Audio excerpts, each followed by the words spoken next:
Good morning, good morning, everybody. This is Dom. It's June 23rd. It's a chilly morning today, Friday, and anyway, it's hard to believe it's summer.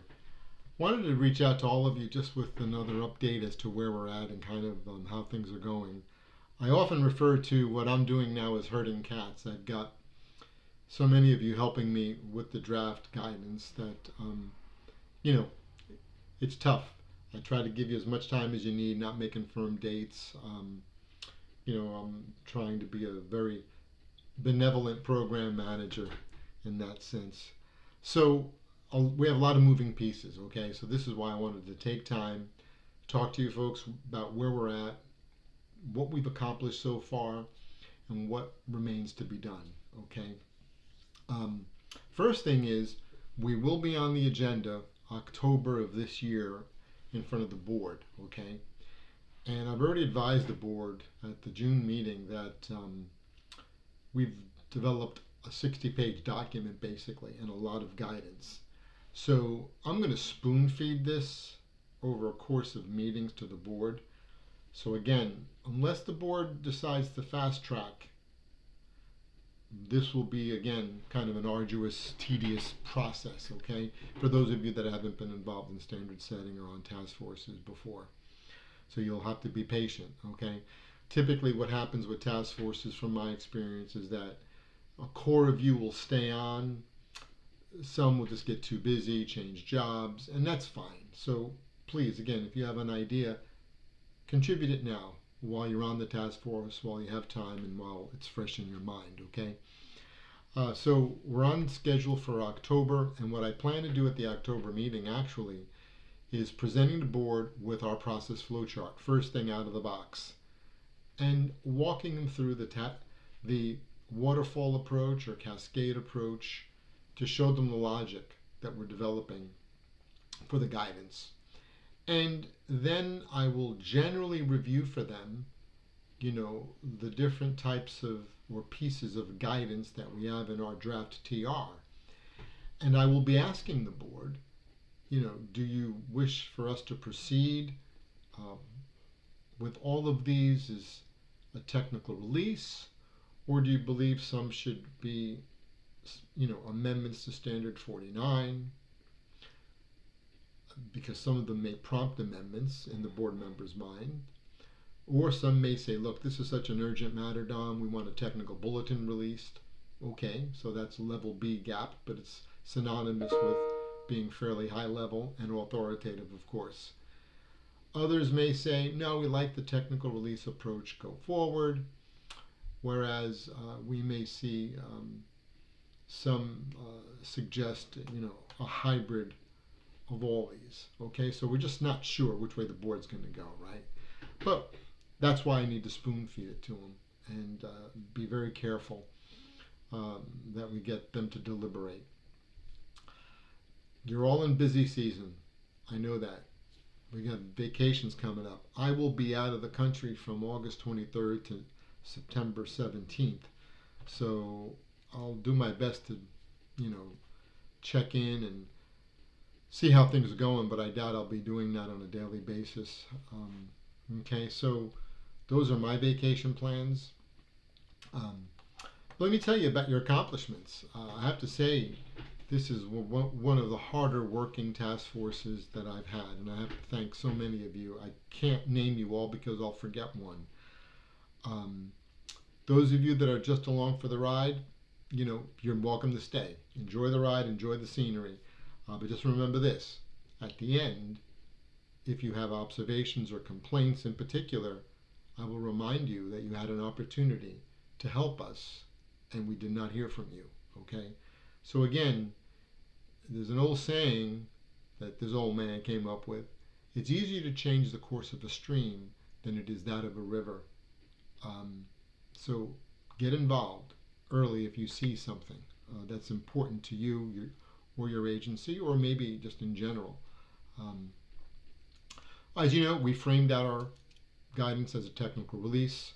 Now it's starting to take shape, right? We have developed, I think, a really good process flowchart. And we're currently working on that, perfecting it. Christy Dewhurst has made a suggestion that we look at materiality different as well as Chris Hilton. Instead of emphasizing it on the bottom, let's emphasize it at the top. So I've asked Dr. Baker and Helen and others to think about materiality as the first hurdle, because what we don't want, and what we heard from Jana, and she's so right, we've got to help the preparers avoid unnecessary burden. So I think we need to start with the idea of materiality and say to the preparer, say to the auditor, look, we don't want all these P3s reported. We want the most material, or the material P3s reported, okay? So I think we have to emphasize materiality. But as many of you said at the task force, Dom, don't you go there. Don't you go with materiality. We don't think it's a part of the guidance. And you're right, because the board shies away from materiality. But where you may be wrong is when I get the community telling me in different venues, whether it's one-on-one meetings, whether it's as training sessions, okay, whether it's just in, our conversations, that materiality is a significant implementation challenge. We saw it with land, it probably still is, right? An issue. We can't run away from it. So, but I do think we can at least remind preparers and auditors that it's there, and don't wait until the end. So my suggestion is that we begin that process flow chart with materiality in mind. Meaning this, if an agency sets up a materiality threshold on a dollar amount basis and maybe some type of qualitative basis, right? And that qualitative basis could be, for example, we're going to consider every EUL, if we have EULs, as being material. You can use another metric, whatever it might be, to try to determine what qualitatively may or may not be material. But let's say an agency does that up front, and it's kind of like stratifying a population. Anything that falls beneath that dollar amount or that metric that you set up for qualitative materiality, you don't look at, you avoid.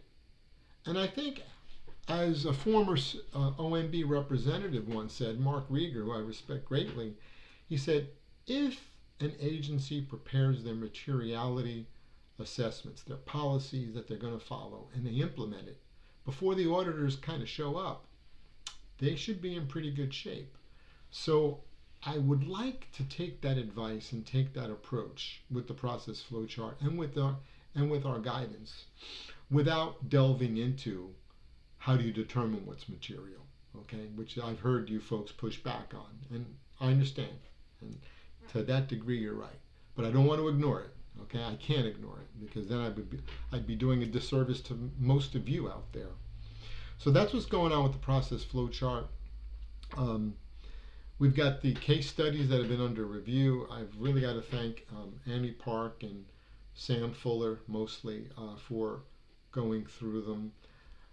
For those of you that worked on yours, I would go back and look at them. I'll have to resend it out, the most current version. But nothing substantial has been changed. But what we do see is there may be a need, of course, for additional case studies. One we know will be with aggregation. We've got to develop one. So if there's a volunteer out there, let me know, because they take time to write. I wrote all of these, and it took me a while. And I had to have it also vetted. I had this vetted by 2 sets of auditors before ever bringing it to you. So you're like the 3rd, 4th set of eyes looking at these case studies.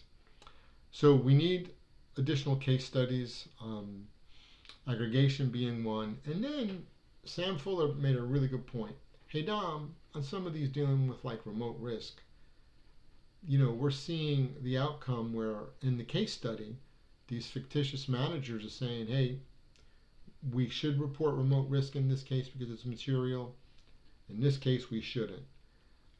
She's kind of wondering if all the case studies, I think is what she's saying, should kind of show decisions going either way. And that's fair. And actually, we did that in Standard 47, I believe, um, with the inclusion criteria, right? To try to show that, if you look at certain factors a certain way, you can go option A, look at them another way, go option B. We can do that, but there's only so many miles Dom can run in a day. Actually, I don't run anymore, I walk. So I could use your help if you want to basically take a copy of an existing case study and just slightly change some of the facts, and we'll make an alternate one. Actually, we did this in Standard 44. I did this in Standard 44, where you'll have like case study 3, which will have a certain outcome, and then you'll have case study 3A, which is almost identical to case study 3. You just made some twists and turns, and you get a different conclusion. I'm cool with that, okay? So we've done a lot of work there. There's definitely some more to work, some more work I think we can do. But again, I can use a volunteer to work on a case study for aggregation, and if we want to do any kind of like twin, alternate scenario, alternate universe type case studies, that would be good. We've also developed, as you know, some Q&As. We got rid of one. We got rid of one on materiality. You folks spoke loud and clear. But if you think there's some additional Q&As that we may need to include, that's fine. The board might come up with their own, right? We just don't know. But certainly, those have been really good accomplishments. Again, we framed out our TR guidance. We've developed a process flow chart. We've created sample illustrations and some sample Q&As. And also the characteristics of, what is a lease compared to a P3, and certainly narratives regarding how to incorporate standards 47 on reporting entity and standard 54 on leases. So I think we've done a lot in a short amount of time, okay? What needs to be done, again, just to recap, we've got this materiality issue. I believe we've got a subgroup of Helen, Joseph, Jana, Jamila, Bruce, Debbie, and Christy kind of looking at that, okay? See what you want to do there, folks. I can't wait, but again, my suggestion is let's give it prominence, okay, and put some context around it, okay. QFRs, I had 3 volunteers, Maribel, Eddie, and Joseph are going to take a look at what questions should we be asking ourselves, you the preparers, right, when you review this guidance. Now that's going to change because the board's probably going to want to do their own QFRs, but we at least give the board an idea of what some questions could be that we should ask respondents, okay? The last section that needs to be worked on is the basis for conclusions, where we had Larry Checco as our citizen rep, and Bob Helwig, a former internal user, now external, and Kevin McHugh, an external user. These 3 gentlemen are working on developing a user perspective to the technical release. And I think, borrowing from Larry, forgive me Larry, I'm paraphrasing you, but Larry is basically saying, look, let's not lose the forest from the trees. Don't get so wrapped up in this accounting, debit and credit detail that you're missing the point that we users want transparency, and we want to know about risk. We want to know about, what the payments are, why you got into this contract or arrangement for like 100 years, locking me, my grandkids up, like with taxes forever kind of thing. And what I did there to keep it balanced was I teamed the users up with Chris and Jamila, I believe, to provide balance from an audit perspective. And they understand, of course, being auditors, that we cannot require agencies to provide more than what's in the standard, because users are typically going to want more, right? Auditors are going to want just enough, to keep themselves out of trouble and to meet the minimum requirements of the standard, okay? So that's a healthy tension and a healthy balance to maybe compose that basis for the conclusions. All right, so you can see I've always striven for balance and fairness in all my work, and some of you who've worked with me understand that, and that means sometimes I have to tell people no, and I'm sorry to do that, but I usually don't unless I feel I have to. But in this case, you folks are really helping me do a lot of the heavy lift. Some areas to pay attention to, okay? There is a remote risk discussion that Sam Fuller and I are going back and forth on because we're just trying to nail it just right. Listen, our probability is more likely than not at 51%. It's not the FASB likely at 90%. So we're lower on the threshold for liability recognition.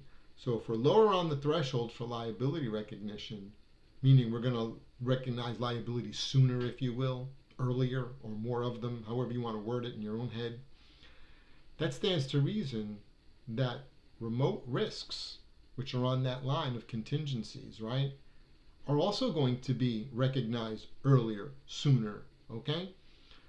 And it's not like in FASB world where remote risks are so remote they're like another freaking part of the galaxy that we're never going to get to, like in a billion light years. No, in federal government it's not like that. It's no, because of the fact that we have this stewardship responsibility and the fact that our probable is more likely than not. So Sam and I are struggling with the wording. So if you got an idea on how to word it correctly or better, because we do need to report remote risks if material, okay? The presumption has always been, I think, at least with me as a preparer, as a CFO, if it's a remote risk, it's immaterial because it ain't gonna happen. Well, no, that's wrong. Just because it's remote doesn't mean it ain't gonna happen. Might not happen, but on our scale of probable being at 51%, the likelihood of a remote risk in government is greater than the likelihood of a remote risk in FASB world. And that's a tough thing to put in English. You see, even I'm having trouble talking it like in Jersey style. It's tough, But I think in Jersey style, I probably find the right words that would convey to most people who understand us Northeasterners when we talk or when we try to speak English. Another area is significant influence. We've got a Q&A on that, and I'm working with Chris Hilton. GSA raises an interesting point. Hey, is this TR going a little too far? That's a good question. We do need to talk about Standard 47, though, right, GSA? We have to. Like we had to talk about leases, we got to talk about 47. And just referencing certain paragraphs, anybody could do that. We should provide some type of commentary, some type of insight, I believe. And if the question has come up, what is a related party compared to a P3? I think we have to address that. Now, maybe the question is wrong. Maybe I didn't tee up the question correctly. Mea culpa, that's cool. But let's see. Think about it. But I don't think avoiding the discussion helps, because then you're not providing assistance to the preparer. And the preparers have basically said, hey, and they said this during the development of Standard 47, and the board punted on this. They wanted to know, respondents came back and said, what's the difference between a disclosure entity and a related party, basically, right? We're a little different. We're saying, what's the difference between a related party and P3? And what we're finding is that the primary difference is this area of significant influence and inclusion, meaning this: if you don't meet the inclusion criteria in 47, you can still be deemed a related party. And just because you're outside of the inclusion criteria in 47 doesn't mean that you are automatically excluded. If there's significant influence from one partner to the other, right, you're a related party. But that also can mean if that significant influence is in a risk sharing arrangement, you got a P3. Again, harmonization of the disclosures. Okay, so take a look at that if you will. Another point that Chris raised is, should we define consideration in the one of the leases questions? Okay, I don't think so. I believe that Alan has done a great job, Alan Perry, and I'm pretty sure I had this conversation. I mean, I know I had this conversation with him, and he said 54 may not have defined it, but either it was defined in TR 20 or elsewhere. I will defer to April, Christie and company at GSA because they'll know. We might just want to refer with a footnote that consideration is defined in the leases context in this area. So with that being said, folks, I will send out a revised document probably the end of next week, maybe sooner. I'm still obtaining some comments from our wonderful task force reps, and they keep on coming. You know, the gift keeps on giving. So once I feel the document is in a stable format where I've got folks fairly satisfied, I'll send it out to all of you. But in the meantime, think about these things. Go back to the most current version you've got. But like I said, I could use volunteers for an aggregation case study, and if we want to do any knockoff simulations on some of the case studies that we have, that would be very, very helpful. Other than that, I've already taken too much of your time. This is one of the longest videos I've ever done for you. I'm sorry, but I wanted to get to you. And I'm going to wish you a wonderful weekend coming up. If we don't talk before the 4th of July, I hope you have a wonderful, healthy, happy 4th of July. Remember what it's all about and enjoy it, you know. And one day I'll tell you a funny story about, actually it wasn't the 4th of July, it was about Memorial Day and a Pilates class I went to. But since, you know, it's not good for video presentation, I'll tell you some other time. But really, take care of yourselves, all right? And we'll talk. Bye-bye.